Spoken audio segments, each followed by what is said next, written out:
The evening had begun so quietly. Candlelight on white linen, the soft sound of silver against china. 5 people arranged around a table at Hartwell Cottage, as though nothing in the world were about to go wrong. Vivienne Hartwell had dressed with care that evening, not because she wished to impress anyone, but because she had learned long ago that the armor a woman wears is often the difference between surviving a room and being undone by it.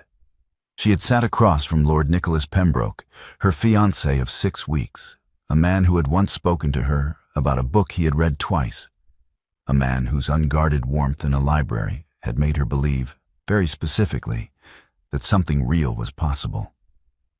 And she had listened to him speak. He had been explaining, in the measured tones of a man who believed he was managing a situation, why the match was a sensible one, why the arrangement suited all parties, why Philippa Hartwell's connection to the Pembroke name would be a benefit to both families. And then, in the middle of a sentence that had no business going anywhere near the truth, Lord Nicholas Pembroke said the wrong thing entirely. "I only wish," he said, with the particular misfortune of a man who believes he is being diplomatic, "that your cousin had said yes first." The table went quiet. Not the polite quiet of a pause between courses. The complete, airless quiet of a room in which everyone present has just understood that something irreversible has occurred. Lady Pembridge, seated to Nicholas's left, set down her wine-glass with the care of a woman who wished her hands to be occupied with something other than her son's collar. Mrs. Hartwell, at the head of the table, looked at the candelabra as though it had personally offended her. Philippa, Nicholas's intended, studied the white linen of the tablecloth with the focused attention of a woman reading scripture. And Vivienne looked at Nicholas. She did not look at him with fury. She did not look at him with tears gathering at the corners of her eyes, or with the trembling lip of a woman about to forgive what has just been said. She looked at him with the clear, steady attention of a woman counting very carefully to 3 and deciding what to do with what she had just heard. Then she placed her dessert fork on the edge of her plate with the precision of someone setting down a surgical instrument after use. She reached for her left hand. She removed the ring, not dramatically, not with a gesture designed for the room, but with the quiet efficiency of someone returning a borrowed book to its proper shelf. And she placed it on the tablecloth beside Nicholas's plate, where the candlelight caught it and held it. "Now ask her again," Vivienne said, in a voice of perfect pleasantness, as though she were suggesting he pass the salt. She folded her napkin, set it beside her plate, and said, "Please excuse me. I find I am rather tired this evening." She stood, and she walked out of the dining room, and they heard her footsteps on the stairs, steady and unhurried, until the sound of them disappeared entirely. Nicholas stared at the ring. It was still warm. His mother stared at him with an expression that contained multitudes, none of them charitable. Philippa continued to study the tablecloth. Mrs. Hartwell looked, for the first time all evening, at Nicholas directly, and then looked away again, as though the sight of him required more patience than she currently possessed. No one spoke for a very long time. The candles burned. It was past 10 o'clock when Lady Pembridge found her son in the library at Hartwell Cottage, where he had retreated after the household had dispersed with the particular efficiency of people who wished to be elsewhere. He was standing at the window with his back to the room, holding nothing, doing nothing, which Lady Pembridge recognized as a sign that he was in a state of severe internal reckoning. She did not announce herself. She sat in the chair nearest the fireplace, arranged her skirts, and said, "You are an idiot." Nicholas turned from the window. "Mother." "I am not finished," Lady Pembridge said. "You will stand there and listen to me, because I will say this once and I will not repeat myself.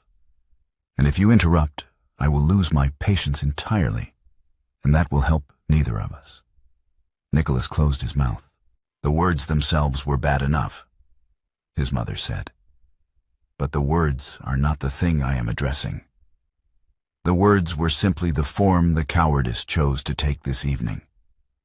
The cowardice is the thing I am addressing." She looked at him with the calm precision that he had inherited in a different register from her. "You have been frightened of that young woman since the evening in the Hartwell library, when you spoke to her about Defoe for 40 minutes, forgot there was anyone else in the room. I watched it happen. You have been frightened of what it means that you feel it. And so you have been performing the correct emotional distance of a man who has made a sensible arrangement. And this evening, when the performance became impossible to sustain, you said the most defensive thing available to you." Nicholas said nothing. "I am not going to assist you," Lady Pembroke continued. "I want to be very clear about that. I will not intercede with Mrs. Hartwell. I will not send notes to Vivienne on your behalf. And I will not offer you any guidance whatsoever until you understand the difference between what you said this evening and why you said it. When you understand why, you may come to me. Until then, you are entirely on your own." She stood, smoothed her skirts, and walked to the door. "Mother," Nicholas said. She paused. "I know why," he said. "No," Lady Pembroke said, without turning around. "You know what? That is not the same thing." And she left him there, in the library, with the fire burning low and the ring still in his coat pocket where he had put it when no one was watching, because he had not been able to leave it on the table. 3 days of silence came from Vivienne's household. Not the absence of communication that results from busy schedules, but the deliberate, structured silence of a woman who has decided what she is not prepared to do. On the 4th day, a note arrived at Pembroke Park, written in Vivienne's clear, unhurried hand, addressed to no one in particular, and therefore to everyone. She would not be receiving visitors for the foreseeable future. Nicholas read the note twice. Then he folded it and put it in the drawer of his writing desk, on top of a second note he had begun and not finished, in which he had written the words, "I owe you an explanation," and then stopped, because he did not yet have one that was honest. He began writing letters in the evenings, not letters he intended to send. He understood, in some practical corner of his mind, that letters were not the right instrument yet. That arriving at Vivienne's door with a written explanation before she had agreed to receive one would be another form of the same presumption. But the writing helped him think, and thinking was what he needed, because his mother had been right. He had known what he said, but he had not yet understood why, and the why was refusing to come easily. The first letter was 4 pages long and was mostly wrong. He burned it. The second was 2 pages and was more honest, but still insufficient. He kept it. By the 3rd week, there was a stack of letters on his writing desk, 7 of them, sealed and addressed to Miss Vivienne Hartwell, Hartwell Cottage, Berkshire. Each one an attempt to say, in careful handwriting, what he had not been able to say aloud at the dinner table or in any conversation since. He read them back sometimes in the evenings and found that they were, collectively, the most honest thing he had written in his life. He did not send them. He told himself it was because the time was not right. He did not examine, very carefully, whether this was true. 3 weeks after the dinner, on a November morning when the frost had not yet fully lifted from the lane between Hartwell Cottage and the eastern edge of Pembroke Park, Nicholas positioned himself on the road he knew Vivienne walked. He had not hidden himself. He was standing in plain sight, which he considered the minimum decent gesture available to him.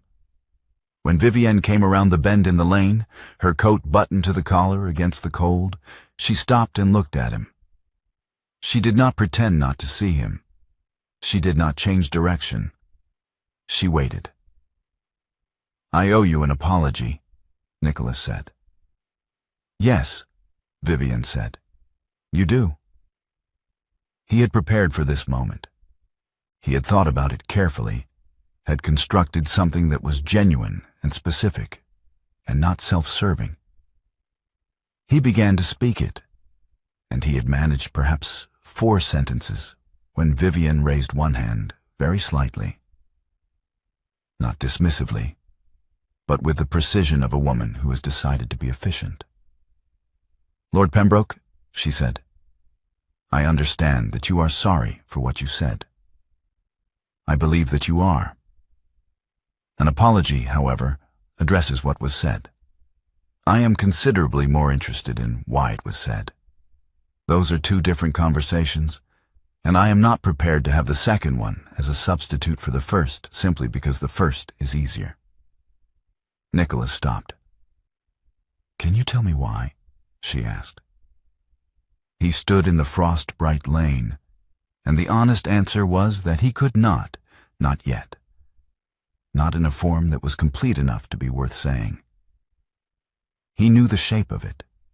He did not yet know how to say it without it sounding like an excuse dressed as an explanation. "No," he said. "Not yet." Vivienne looked at him for a moment, with an expression that was not cold precisely, but was the opposite of warm. The expression of a woman confirming something she had already suspected. Then she nodded once, as though he had answered a question she had been holding for 3 weeks. "When you can," she said. "I will listen." She resumed her walk. She had gone perhaps 20 yards when the carriage came around the bend, a hired vehicle moving at a pace that had no business on a narrow lane. The horses startled by something unseen, the whole apparatus lurching wide. Nicholas's horse, tied at the verge, threw its head and sidestepped. And Nicholas moved without thinking, placing himself in the horse between the line of the carriage and the place where Vivienne was standing. The carriage passed. The driver shouted something. The horses settled. Vivienne had not moved. She looked at Nicholas, and then at the space between where she'd been standing and where the carriage had passed, and then at Nicholas again. The look lasted 3 seconds, perhaps 4.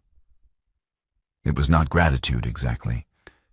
It was something more complicated than gratitude. The look of a woman revising a calculation she had believed was complete. Then she turned and walked on. Nicholas stood in the lane and watched her go, and did not call after her, because she had not asked him to. The Hartwell-Pembroke arrangement had been documented. Nicholas discovered this the following week when he sat across from his solicitor, Mr. Alderton, in the offices on King Street and asked, with the careful neutrality of a man who has been rehearsing the question, what the process would be for formally dissolving the match. Mr. Alderton looked at him over the tops of his spectacles. "It requires written agreement from both families, my lord," Mr. Alderton said. The arrangement was entered into by Mr. Hartwell Sr. before his death and formalized in correspondence with the late Earl. It cannot be dissolved unilaterally. You would need a signed document from Mrs. Hartwell, or from Miss Philippa Hartwell herself, if she is of age and willing, and the matter would need to be recorded properly. "And if Miss Hartwell were willing?" Nicholas asked. "Then the dissolution would be straightforward," Mr. Alderton said, with the tone of a man who was carefully not asking any of the questions that were occurring to him. Nicholas thanked him and left.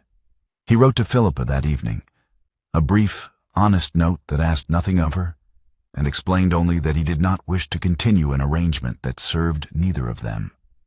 He did not mention Vivienne. He did not need to. Meanwhile, Philippa Hartwell had been watching events with the specific discomfort of a woman who holds a key she has not yet offered. She had known, since the evening of the dinner, that she carried information Vivienne did not have. information that changed the shape of what had happened at the table. She had held it because she was not certain it was hers to give. But the weight of holding it had been growing steadily for 3 weeks, and when Nicholas's note arrived, she read it twice, set it on her writing desk, and sent a note to Vivienne suggesting tea. Vivienne accepted. They met in Philippa's sitting room on a Thursday afternoon, with the fire built high against the November cold. The conversation moved through the ordinary channels of two women who know each other slightly. The weather, the assembly schedule, a book Philippa had been reading. Then Vivienne set down her cup and said pleasantly, "You have something you wish to tell me." Philippa looked at her hands.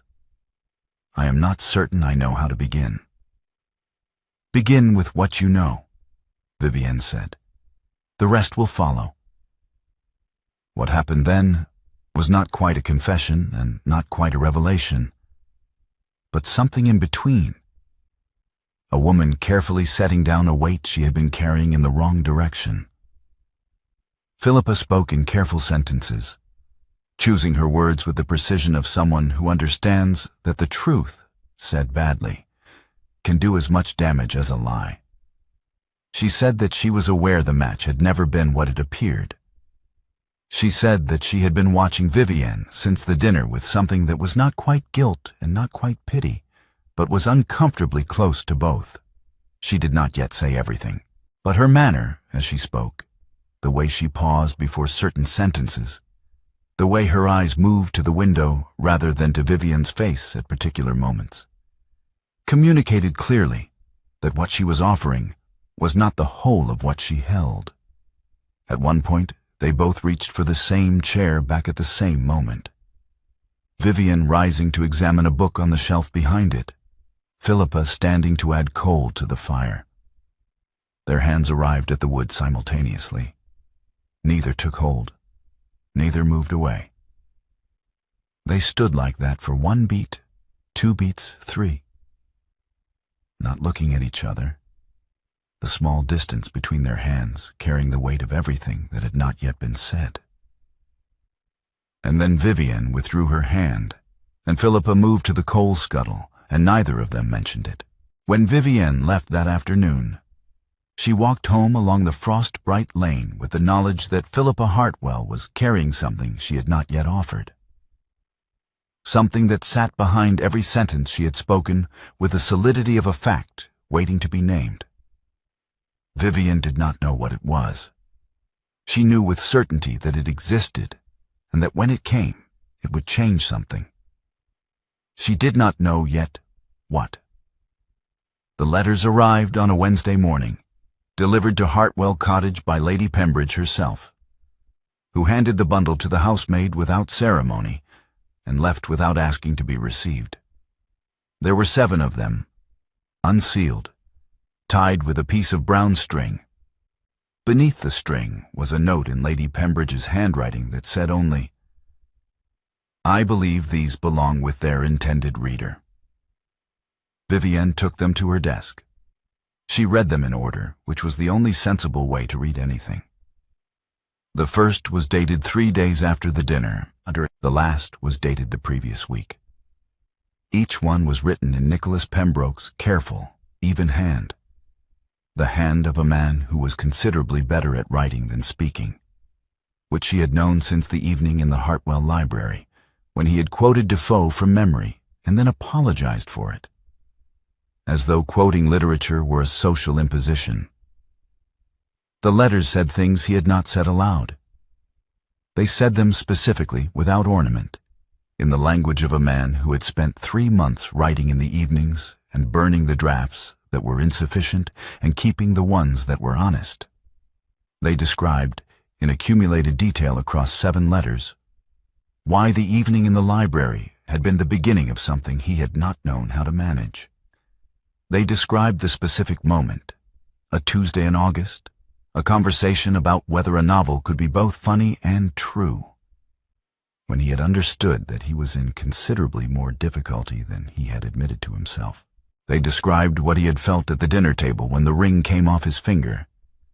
And they described it plainly, without self-justification, as the consequence of his own cowardice. They did not ask for anything. That, Vivienne thought, sitting very still at her desk with the last letter open in front of her, was the worst part. A letter that asked for forgiveness could be assessed on its merits. A letter that simply said the truth and asked for nothing in return was considerably harder to know what to do with. She sat at her desk for a long time after she finished reading. Then she moved to the window, the one that faced east, toward the direction of Pembroke Park, where the November light was already failing across the fields. She sat there until the light was gone entirely, and the room had grown dark around her. And she did not light a candle, and she did not move. She was furious. She was furious at two things that pointed in entirely opposite directions. She was furious at the worst thing he had said aloud at the dinner table, which had been cowardly and specific and had told her something true about the distance between what a man feels and what he is willing to admit to feeling. And she was furious at the best thing he had been saying in private for 3 months, which was every letter on her desk, and which told her something equally true about what he had actually felt and what it had cost him to understand it. These two furies did not resolve each other. They sat side by side in her chest like two fires burning in opposite directions, and she was not prepared to let either of them go simply because the other one existed. She sat at the window until the stars were out. Then she lit a candle, went to her writing desk, and sent a note to Philippa Hartwell asking if she might call. Vivienne arrived at Philippa's sitting room on a Friday morning with the particular stillness of a woman who has made a decision about what she needs to know. She sat down, declined tea, and said, without preliminary, "I need you to tell me what you have been holding back." Philippa had been expecting this. She had, in fact, been expecting it since the afternoon of the tea. Since the moment their hands had both arrived at the chair back, and she had understood that Vivienne was a woman who noticed everything. She folded her hands in her lap and said, "Yes, all right." "Begin with the arrangement," Vivienne said. "Begin with whether you ever wanted it." "I did not," Philippa said simply. "Not for a single day. The arrangement was my father's doing entirely, made 2 years before he died, and I was not consulted. I was informed." She paused. "I want to be clear that I am not asking for sympathy. I am telling you what is true." "And your own situation?" Vivienne asked. Philippa looked at her steadily. "There is a clergyman in Oxfordshire," she said. "We have been corresponding for 2 years. I am prepared to sign whatever document removes me from the Pembroke match. I have been prepared to sign it for some time. I was waiting for someone to ask me." Vivienne was quiet for a moment. "And the dinner," she said. "What he said. Was it what it sounded like?" "No," Philippa said. "It was not." She chose her next words with the care of someone who understood their weight. "What he said was not longing for me, Vivienne. I was there. I watched his face. What he said was what a frightened man says when the feeling he has been refusing to name becomes too large to manage. He said the most defensive thing available to him. He was not looking at me when he said it. He was not thinking about me at all." Vivienne received this without moving, without any change in her expression that Philippa could name. "Thank you," Vivienne said after a moment. "That is what I needed to know." She stood, put on her coat, and left.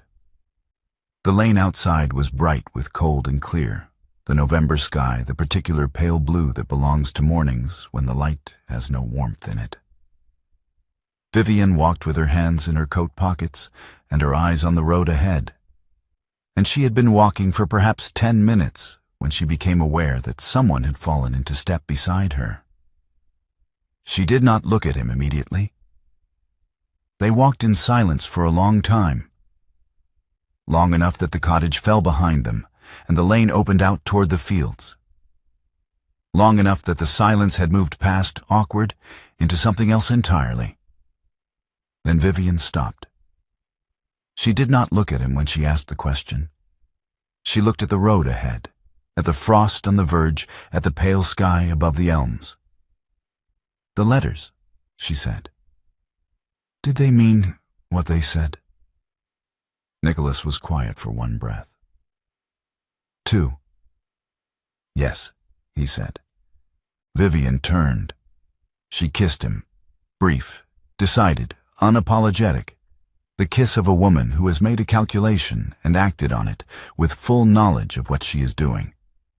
Then she turned back to the road and resumed walking. Nicholas stood still in the lane. He stood there for a moment that was long enough to be counted, long enough to be felt, and then he walked after her. She did not quicken her pace. The frost lay bright and undisturbed on either side of the lane, and neither of them spoke, and neither of them needed to. Philippa signed the formal document of withdrawal on the 1st of December in Mr. Alderton's offices on King Street, in the presence of her mother and Nicholas's solicitor, who recorded it with the careful efficiency of a man who had learned not to ask questions about the personal circumstances of formal agreements. The dissolution was properly recorded. The Hartwell-Pembroke arrangement, as it had existed in correspondence and in the understanding of two families, ceased to exist. Society's attention sharpened immediately. Everyone in Berkshire who had been present at the dinner 6 weeks earlier, and a number of people who had only heard about it secondhand but had formed strong opinions regardless, was now watching with the focused interest of people who understand that a story is not yet finished. The ring had come off the table publicly enough. What came next would also be public, or it would mean nothing. Lady Pembroke understood this perfectly. She had understood it, in fact, before Nicholas had finished explaining the situation to her in his library, because she had been managing the social architecture of Berkshire for 30 years, and she knew exactly what the moment required. What was required was an occasion. What was required was a room full of witnesses and the right invitation, delivered in the right way. She arrived at Hartwell Cottage on the 15th of December, in person, in the mid-afternoon, and she asked for Mrs. Hartwell and was shown into the drawing room, the same drawing room where the candles had burned low 6 weeks earlier, where the ring had sat beside Nicholas's plate and the silence had been absolute. Mrs. Hartwell received her with the cautious courtesy of a woman who is not certain what is being offered. Lady Pembroke sat, declined refreshment, and produced an envelope from her coat. "The Christmas assembly at the Pembroke Arms," she said, "is the 23rd of December. I would very much like Miss Vivienne Hartwell to attend as a guest of our family." She set the invitation on the table between them.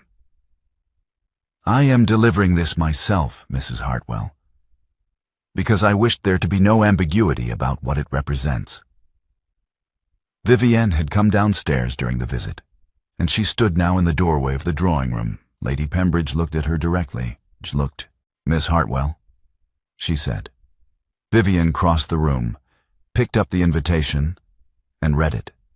She looked at Lady Pembroke with the clear, steady attention that her future mother-in-law had come to recognize as the register she used when she was deciding something important.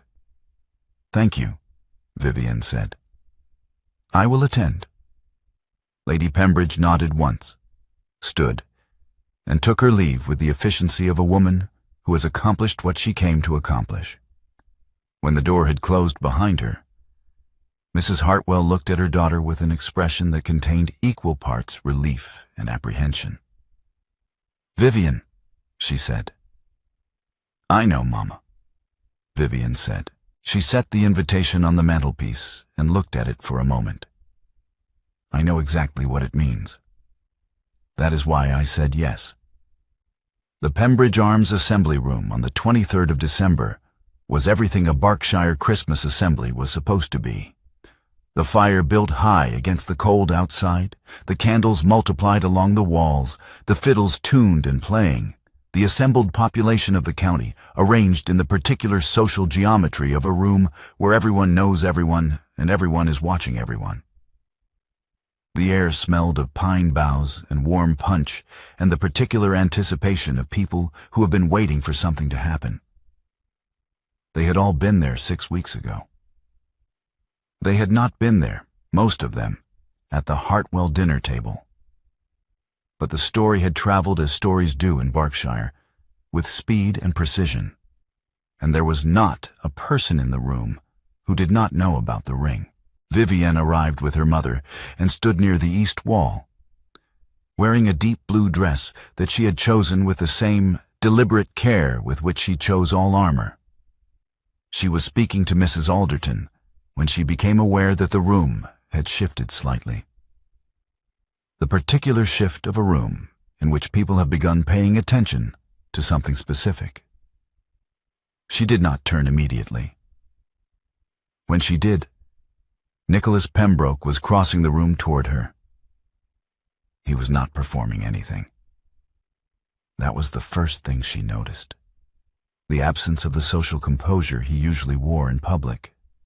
The managed ease that she had recognized in retrospect as a form of distance.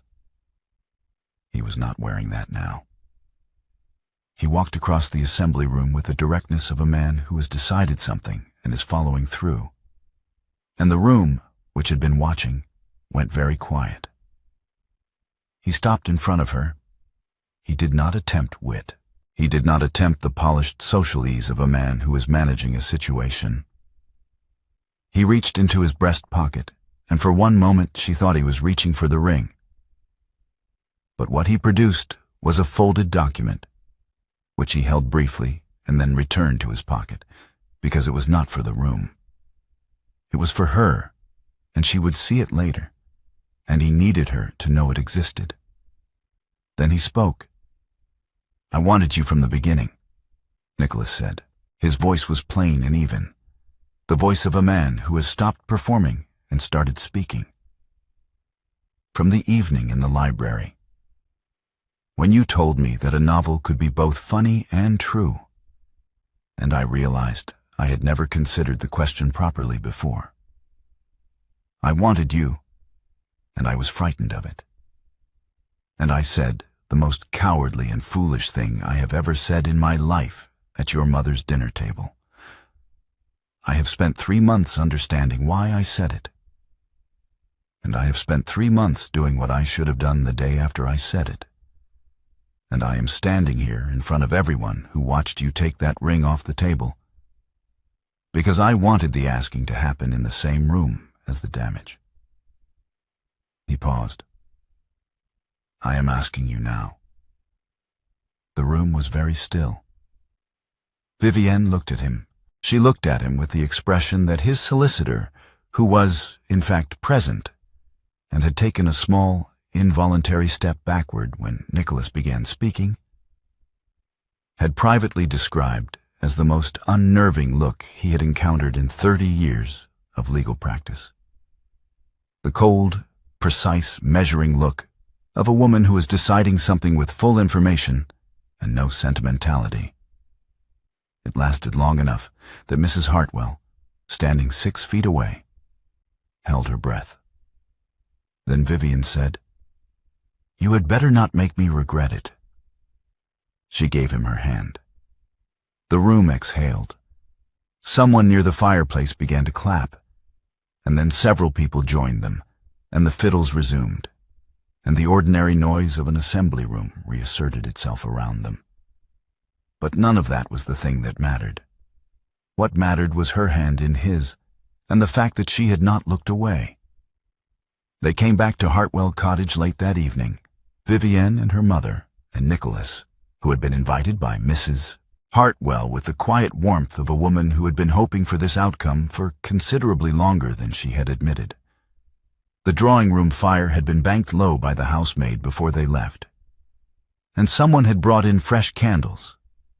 And the room was warm and amber-lit and smelled of the pine boughs Mrs. Hartwell had arranged on the mantelpiece the week before. Mrs. Hartwell said good night with the tact of a woman who understood when she was not needed, and went upstairs. 2 chairs had been drawn close to the fire. Vivienne sat in one and Nicholas in the other, and his coat was over the back of hers before either of them had quite arranged themselves, which was the kind of small domestic accident that says more than a speech. Nicholas reached into his breast pocket. He had retrieved the ring from his desk at Pembroke Park the morning after the dinner, 6 weeks ago. Because he had not been able to leave it on the table, he had carried it since then in the same pocket. Not as a talisman, not as a performance, but because it was hers and it belonged with him until he could return it properly. He took her left hand, and he put the ring on her finger himself, in the low firelight, in the drawing room where she had taken it off. With no audience except the fire and the pine boughs and the evening settling quietly around them. Vivienne looked at the ring on her hand. She looked at it for a long moment. The same ring, the same hand, the same drawing room, and everything else entirely different. Then she looked at him. "You understand," she said, "that you will need to be considerably better at this than you have been." "I have been made thoroughly aware of that," Nicholas said. "By your mother," Vivienne said. "By several parties," Nicholas said. "My mother was the most efficient." Vivienne looked at the ring again. Something in her expression changed. Not the cold precision, not the surgical clarity she used when she was managing a situation, but something warmer and more unguarded. The expression of a woman who has stopped performing willingness and arrived at the real thing. She smiled, not the precise, measured smile she used in assembly rooms, but the real one, the one that reached her eyes and stayed there, the one that Nicholas had seen exactly twice before and had been writing letters about for 3 months. "The book," she said, "the one you read twice. What was it?" "Defoe," Nicholas said. "Robinson Crusoe. I read it the first time when I was 12 and found it practical. I read it the second time last year and found it considerably sadder." "That is the correct response," Vivienne said. "To most things, actually." "I thought you might think so," Nicholas said. The fire burned down around them, the candles holding their light against the December dark outside the windows, the pine boughs casting their particular green scent into the warm air of the room. 2 chairs drawn close, his coat over hers on the chair back. The ring on her finger, put there by him, in this room, in front of the low firelight. She had not built on nothing, it turned out. She had built on accurate observation. He had wanted her, precisely and specifically, since a Tuesday in August when she had told him a novel could be both funny and true. The cowardice had been the obstacle. The obstacle was gone. The fire burned